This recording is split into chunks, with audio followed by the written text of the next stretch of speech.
మీతో మాట్లాడినప్పుడు ఇక అది మీరు చూసుకోవాలి అన్నట్టు. సరే సరే అండి అయ్యగారు. అయితే మీరు ఒకసారి వెళ్ళిన తర్వాత కాల్ చేయండి. నేను వరంగల్ పోతాను, నేను 2-3 రోజులు పోగానే అంకుల్ని కలుస్తా లక్ష్యాన్ని. అంటే ఆయన సెంట్రల్ లైబ్రరీ యూనివర్సిటీలో సెంట్రల్ లైబ్రరీలో చేసి రిటైర్ అయిపోయింది అన్నట్టు. ఆయనకు మగవాళ్ళు లేరు, ఒక 3-4 అన్నదమ్ములు ఉన్నారు. ఈయన పెద్ద ఆయన, వాళ్ళు ఎంప్లాయీస్. అయ్యో నాకు సిగ్గేస్తుంది అయ్యగారు, నాకు పెళ్లి కాలు వచ్చేసింది. అయ్యో అయ్యో అయ్యో నాకు పెళ్లి కళ వచ్చేసింది బాలా. అయ్యగారు సూపర్ అండి, సూపర్. అయితే ఒకటి మెన్షన్ చేయాలి మీరు. మీరు అంతకుముందు కొద్ది అంటే జోక్లా మాట్లాడుతూ ఉంటారు. కొద్దిగా మనకు హీట్ అయింది కదా బాడీ, అప్పుడప్పుడు వ్యభిచారం కూడా చేస్తా, తాగుతా అని అనంగా నేను విన్నా మీ నోటితోటే. అయితే ఎవరికి చెప్పకూడదు మీరు. ఏం లేదు అయ్యగారు, మీరు అట్లా అన్నారు అని నాకు తెలుసు. అంటే ఏం లేదు, ఎండ కాసినప్పుడు కొంచెం మందు తాగుతాను అయ్యగారు. మందు తాగినప్పుడు కొంచెం మందు తాగినప్పుడు అమ్మాయిల దగ్గరికి వెళ్తా. ఆ అమ్మాయిల దగ్గరికి వెళ్ళిన తర్వాత అక్కడ గొడవ పెట్టుకొని కొట్టి పోలీస్ స్టేషన్కి వెళ్తా ఉంటా. ఎప్పుడైనా ఎండ కాసినప్పుడు, ప్రతిరోజు కాదండి, మీరు ప్రతిరోజు అనుకోకండి, ఎప్పుడైనా ఎండ కాసినప్పుడు. అటువంటి ఏంటంటే మనకు కర్మ పాపం జన్మ పాపము మనం చెయ్యము. మొత్తం నేను ఇంకా అందుకే కదా ఇప్పుడు బాప్టిజం తీసుకోలేదు. అంతా అయిపోయి ఇక రేపో మాపో వస్తానన్నా అప్పుడు యేసుని నమ్ముతా, మొత్తం పాపాలు క్షమించబడతాయి నావి. అది కూడా ఇండియాలో తీసుకోండి, బాప్టిజం ఇండియాలో తీసుకోనండి. జోర్దాన్ నది ఉంది కదా, అక్కడికి వెళ్ళి ఏసఐ తీసుకున్న చోట తీసుకుంటా. ఆ నదిలో అయితే మొత్తం పాపాలు పోతాయి, కాంచకుడు కాదు.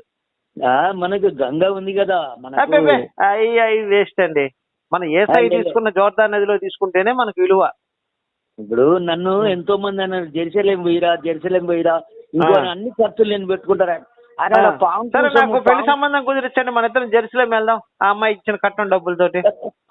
సరే, దిస్ ఇస్ ఫ్యాక్ట్. నేను చెప్పేది ఏంటంటే, మరి వాళ్ళ అమ్మాయి పాపం ఒక 2 పిల్లలు, తల్లి 30-35 ఏళ్ళ లోపు ఉంటది.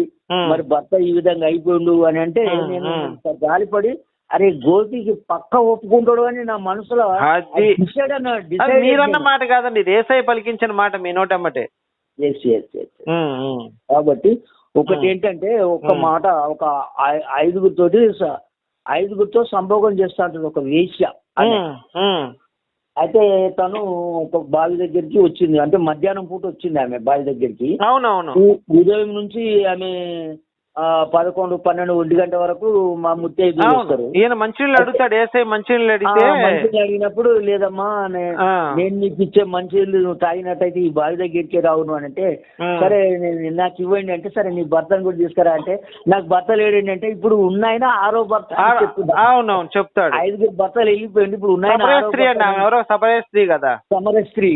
అయితే ఆమె పాపం పటాపంచలైపోయి భక్తురాలైపోయి ఆమె అబ్బా నా జాతకమే చెప్పేసిండని ఆమె ఊళ్ళో అందరినీ తీసుకొచ్చింది.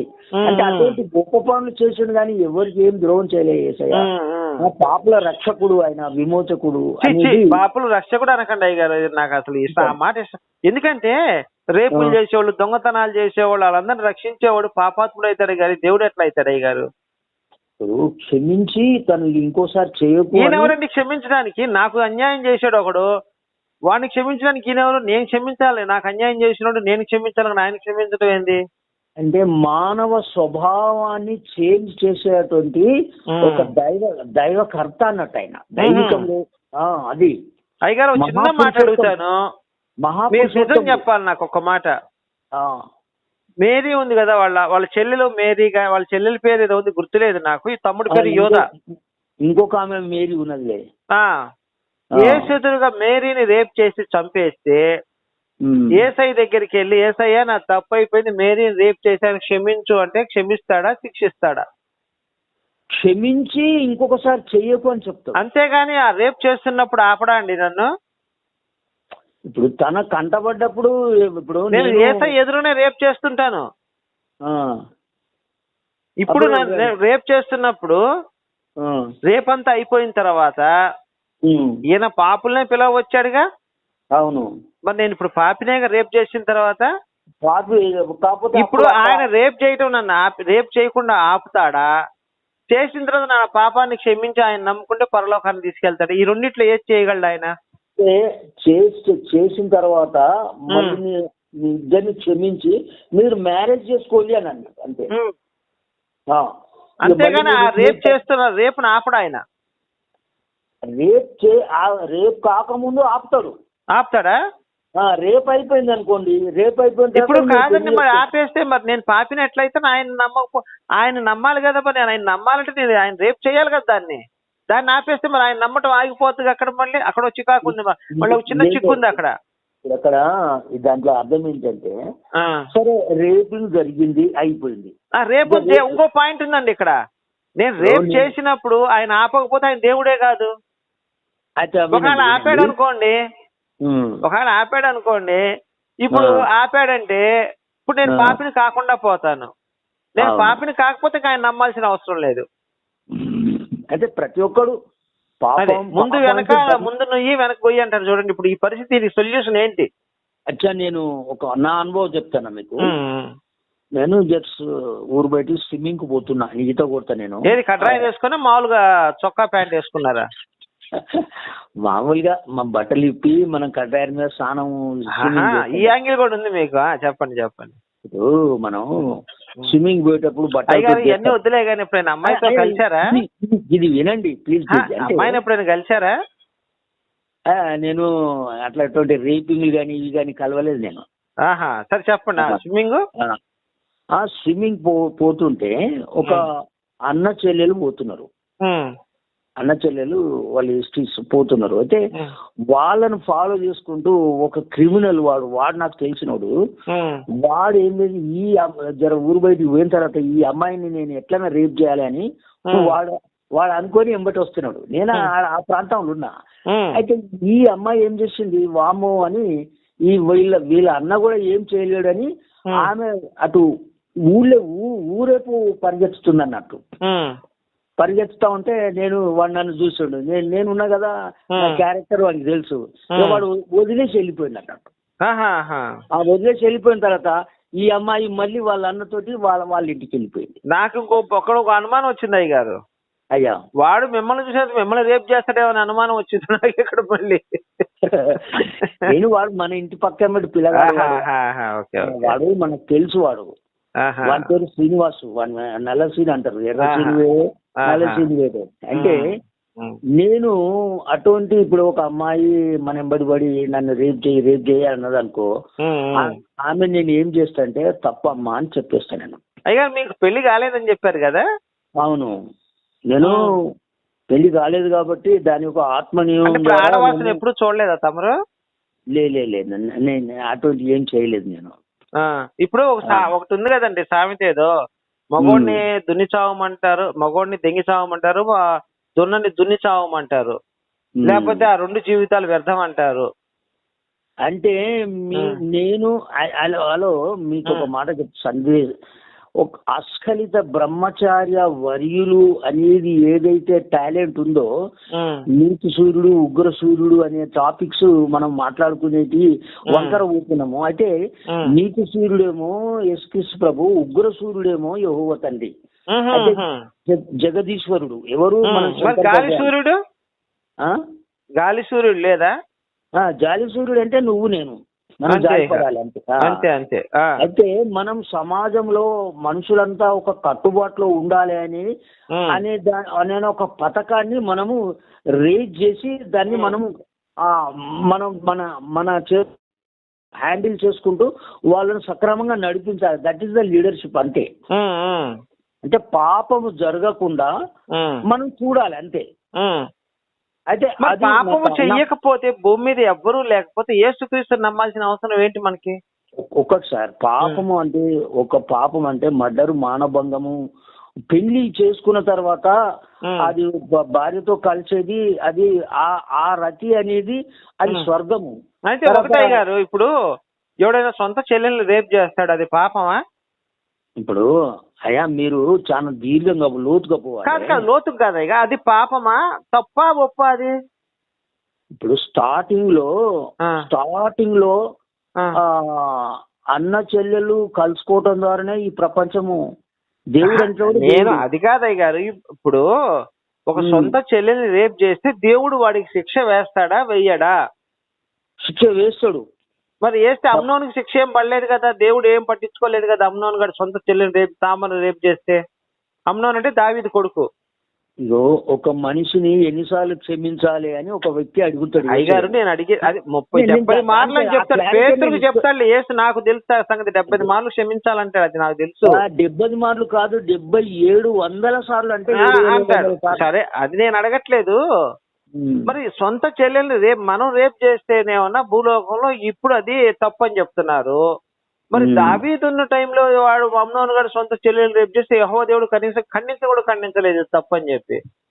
ఎందుకండి ఇప్పుడు ఖండించుండు. అది ప్రతి దానికి జన్మ పాపం కర్మ పాపం క్షమించడానికి లేదయ్య గారు. అతన్ని ఆ అప్షలోమునే చంపేస్తాడు. వాళ్ళన్న 2 సంవత్సరాల తర్వాత ఏదో విందు రారా నీకు విందు ఇస్తా రారా అని చెప్పి విందుకి వెళ్తే అక్కడ చంపిస్తాడు అనమాట. అప్షలోము అమ్నోను చంపిస్తాడు. అంతేగాని దేవుడు అమ్నోను చంపడు. సొంత చెల్లెల్ని రేప్ చేసినందుకు చంపడు. ఎటువంటి శిక్ష లేదు వాడికి. ఇప్పుడు మరి బైబిల్ ప్రకారం ఇప్పుడు మనం తప్పు చేస్తే తప్పు ఎట్లా అయింది? మన సొంత చెల్లెలు కూడా రేప్ చేసుకోవచ్చు అని చెప్పి బైబిల్ దేవుడు ఒక హింట్ ఇచ్చేసాడు మనకి ఇక్కడ. మనకు హృదయం ఉంది కదండి. అమ్నోను కూడా హృదయం ఉందిగా. మరి పైపెచ్చి చెల్లెలే ఉంటది తెలుసా?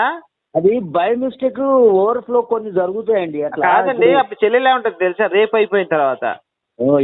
అన్నా నువ్వు అనవసరంగా నన్ను రేప్ చేశావు, నాన్నని అడిగితే నన్ను నీకు ఇచ్చేవాడేవదా అని అడుగుతుంది, చెప్తుంది. ఆ మాట కూడా అంటది. నువ్వు నన్ను అనవసరంగా రేప్ చేసావు, నాన్న అడుగుంటే రోజు వాడుకుంటవచ్చు కదా నువ్వు ఫ్రీగా, నువ్వు రేప్ చేసి పొరపాటు చేసావు అంటుంది.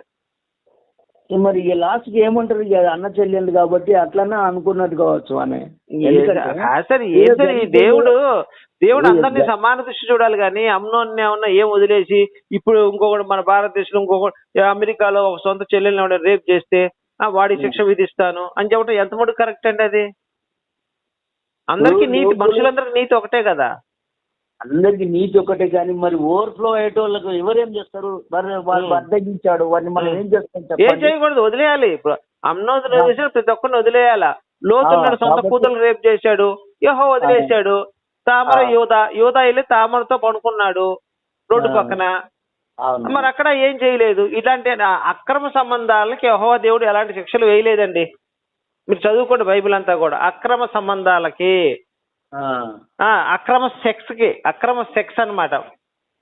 ఆ సెక్స్ ఎవడు తల్లి కొడుకుతో చేసుకున్నా, తండ్రి కూతురుతో చేసుకున్నా సరే, ఎవరితో చేసుకున్నా యెహోవా దేవుడు ఏం పట్టించుకోవాలా. వాళ్ళకి ఏమి శిక్షలు లేవు.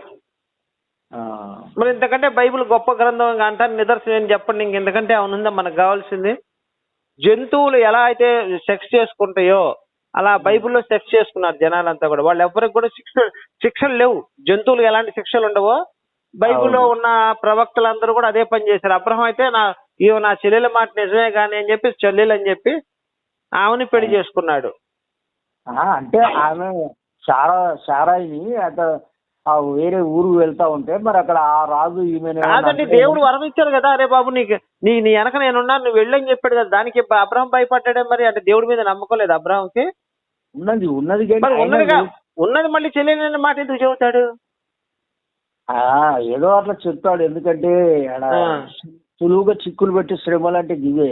ఇంకా స్వల్పమైన దాంట్లో మనం పొరపాటు అయి ఉన్నదాన్ని పోగొట్టుకుంటాం అన్నట్టు ఇజ్జత్. సరే గారు, సరే వాడు గొడ్లు బర్రెలు గాడిదలు అన్ని ఇస్తాడు ఆ రాజు. ఏది అబ్రహం పెళ్ళాన్ని తాకట్టు పెట్టుకొని. ఆ రాజు ఏం చేస్తాడు? బుద్ధి వచ్చింది కదా రాజుకి. బుద్ధి వచ్చినప్పుడు తన భార్యను తనకి ఇచ్చేస్తాడు అబ్రహాంకి. ఆ రాజు మంచోడు, అవునా? అవునవునవును. కానీ అబ్రహం గారు ఏం చేస్తాడు? దొంగనా కొడుకు. ఆయన ఇచ్చిన గాడిదలు గుర్రాలు ఇవన్నీ ఇంటికి పట్టుకుపోతాడు. తిరిగి ఇచ్చేయాలి కదా ఆయనకి. అవును. వీళ్ళిద్దరు నీ రాజు నీతిమంతుడా అబ్రహం నీతిమంతుడా? ఇప్పుడు దీన్ని బట్టి అబ్రహాం నీతిమంతుడు, రాజు పొరపాటు అయింది. ఆయన ఎక్కడయ్య గారు? రాజు తన భార్యను ఇచ్చేసాడు తిరిగి. తన భార్యను అబ్రహాంకి ఇచ్చినప్పుడు అబ్రహం ఏం చేయాలి? అబ్రహాంకి ఇచ్చిన గుర్రాలని గాడిదల్ని ఒంటెల్ని తిరిగి మళ్ళీ రాజుకి ఇచ్చేయాలా. ఎందుకంటే భార్యను ఇచ్చేసాడు కాబట్టి. అవునవును. ఇవ్వకుండా అబ్రహం గారు ఇంటికి పట్టుకుపోతాడు అవన్నీ.